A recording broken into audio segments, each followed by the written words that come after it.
राज्य में जड़े सरकारी बाबू घरे भिजिलांस बड़ धरणर चढ़ाऊ आय बहिर्भूत संपत्ति ठूल अभियोग Kendrapara forest ranger Ravindra Kumar Nayak बासभवन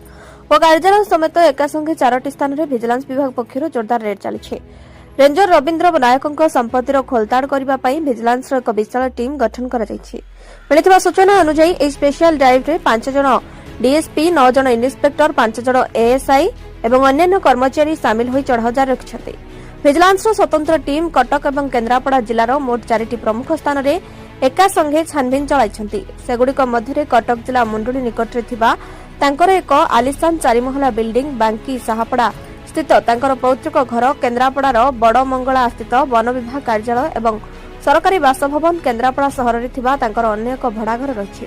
vigilance team Kendrapara स्थित सरकारी कार्यालय और बासभवन चढ़ाऊ करने समय रेंजर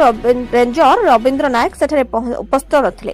भिजिलांस 5 जणिया विशेष टीम कार्यालय समस्त दस्तावेज जांच करने सह अनेक गुरुत्वपूर्ण कागजपत्र सांगरे नहीं जाइछन्ते चढ़ाऊ जारी रहिथिबारु वर्तमान सुधा मोट केते परिमाण आय बहिर्भूत संपत्ति जबत होइछि